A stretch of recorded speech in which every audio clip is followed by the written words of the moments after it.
ဘော်ရိုတီရဲ့တိုင်း KOF event မှာ Premium Supply ကျွန်တော်တို့အလွယ်ခုံနေတဲ့ Free Token ဂုံစင်း event တော့2ကြိမ်လာမှာပါပထမအကြိမ်ကတော့ Match လ1ရက်နေ့မှာလာမှာဖြစ်ပြီးတော့ဒုတိယအကြိမ်ကတော့ Match လ8ရက်နေ့မှာလာမှာဖြစ်ပါတယ်အဲ့တော့ Free Token တွေကိုဘယ်လိုလှည့်လို့ရမလဲ Free Token အတွက်လှည့်တာပို့ပြီးတော့ရှင်းအောင်လို့ကျွန်တော်ဇာတ်လေးတစ်ခုလုပ်ထားပါတယ်ဗီဒီယိုထဲမှာဇာတ်ဝါးနေတယ်ဆိုရင်ပုံအောက်က Telegram အကောင့်နဲ့ Alupuri Game House ဆိုတဲ့အကောင့်မှာပုံအကြည့်ကိုတွားယူနိုင်ပါတယ် comment မှာလည်း Telegram link ကိုချပေးကြပါမယ်ပထမဆုံး Match လ1ရက်နေ့မှာ Free Token ဂုံစင်း event လာမှာဖြစ်တဲ့အတွက်ကြောင့်မလို့ကျွန်တော်တို့က Diamond တွေဖြည့် test တွေလုပ်ပြီးတော့ Free Token တွေယူရမှာဖြစ်ပါတယ်အဲ့တော့ Diamond တွေကိုဘယ်လိုဖြည့်ရမလဲပြောပါမယ်250 Recharge Tag ဖြစ်တဲ့အတွက်ကြောင့်မလို့ဈေးအနည်းဆုံးအနေနဲ့ကိုက Weekly Pass 3ခုဖြည့်မှာလားဒါမှမဟုတ်ရင်စိန်343လုံးပဲတစ်ခါတည်းဖြည့်မှာလားကိုယ့်ရဲ့ budget နဲ့ကြိုက်တာကိုဖြည့်ပါတခုသိတာမှာ Diamond 250ကုန်ဖြည့်ရင် test မဖြည့်တဲ့အတွက်ကြောင့်မလို့အိုက်ကောင်မဖြည့်မိဖို့တော့လိုပါတယ်အဲ့တော့ကျွန်တော်ကတော့ Diamond ယူတာရမ်းမဆောင်ကျင်တဲ့အတွက်ကြောင့်မလို့ Weekly Pass 3ခုမဖြည့်ပဲနဲ့တစ်ခါတည်းနဲ့343လုံးတစ်ခါတည်းဖြည့်လိုက်ပါမယ်ခံမှန်းစည်းကတော့2100လောက်ကျပါမယ်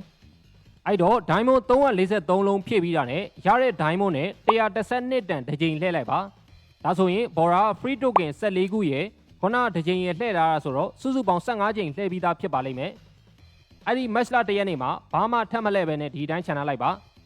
နောက်နေ့ရောက်တဲ့အခါမှာ Match လ2ရက်နေ့နေ့လယ်2နာရီခွဲကျော်တဲ့အခါမှာမနေ့ကပို့တဲ့ Diamond 230လုံးနဲ့က112တန်တစ်ကြိမ်လှည့်ပါဒါဆိုရင် Diamond 119ပို့ပါမယ်နောက် Match လ3ရက်နေ့မှာပိုတဲ့ Diamond 119နဲ့112တန်တစ်ကြိမ်လှည့်ပါအဲ့ဒီကနေ Free Token 2ခုထည့်ရလာပါမယ်အဲ့တော့ဂုံစင်း event phase 1ကနေပဲ Token 16ကတ်ရဲ့ကိုက112နဲ့လှည့်ထားတာ3ရက်ဆိုတော့3ကြိမ်ရဲ့စုစုပေါင်း19ကြိမ်လှည့်ပြီးသားဖြစ်သွားပါလိမ့်မယ်နောက် Match လ8ရက်နေ့ Free Token ဂုံစင်း event phase 2လာမှာဖြစ်တဲ့အတွက်ကြောင့်မလို့သူလည်းအပေါ်အလိုမျိုးပဲ Weekly Pass 3ခုဖြည့်မှာလား Diamond 343လုံးပဲတစ်ခါလေးဖြည့်မှာလားကိုယ့်ရဲ့ budget နဲ့ကြိုက်တာကိုဖြည့်ပါကျွန်တော်တို့ထုံးစံတိုင်းမစောင့်ချင်တဲ့အတွက်ကြောင့်မလို့ Diamond 343လုံးပဲဖြည့်လိုက်ပါမယ် Match လ8ရက်နေ့မှာ Diamond 343လုံးဖြည့်ပြီးတာနဲ့ရတဲ့ Diamond နဲ့112တန်တစ်ကြိမ်လှည့်လိုက်ပါ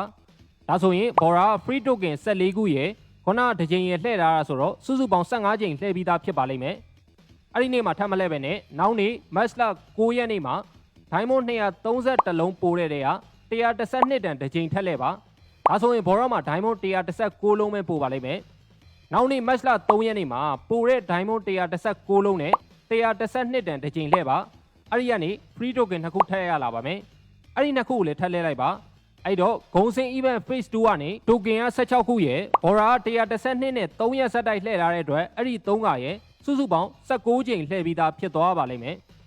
အဲ့တော့ Match လ1ရက်နေ့မှာလာမဲ့ Free Token ကနေ19ကြိမ် Match လ8ရက်နေ့မှာလာမဲ့ Free Token ကနေ19ကြိမ်စုစုပေါင်း38ကြိမ်ကိုပတ်စံ4200ဝန်းကျင်လောက်နဲ့လှည့်ပြီးသားဖြစ်သွားပါလိမ့်မယ်ပြီးရင်အခုလာနေတဲ့ Fearless Challenge ကနေနေ့တိုင်း login ဝင် gain တွေတေချာဆော့ တက်စေတေချာလုပ်ရင် KOF Free Token 3ခုလည်းရဖို့ရှိတဲ့အတွက်ကြောင့်မလို့ခုနက38ကြိမ်ရဲ့အခုရတာတဲ့3ကြိမ်ရဲ့ပေါင်းရင်စုစုပေါင်း42ကြိမ်လှည့်ပြီးသားဖြစ်သွားပါလိမ့်မယ်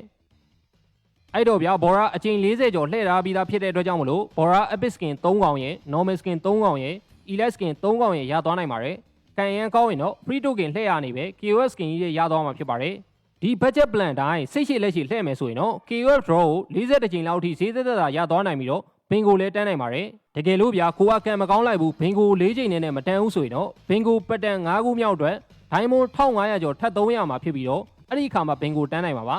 တကယ်လို့ဘင်ကို5ခုမှလည်းမတန်းသေးဘူးဆိုရင်တော့ဘင်ကို6ခုအတွက်နောက်ထပ် Diamond 2000ကျော်ထပ်ပြီးတော့3မှ KOF ရမှာပဲဖြစ်ပါတယ်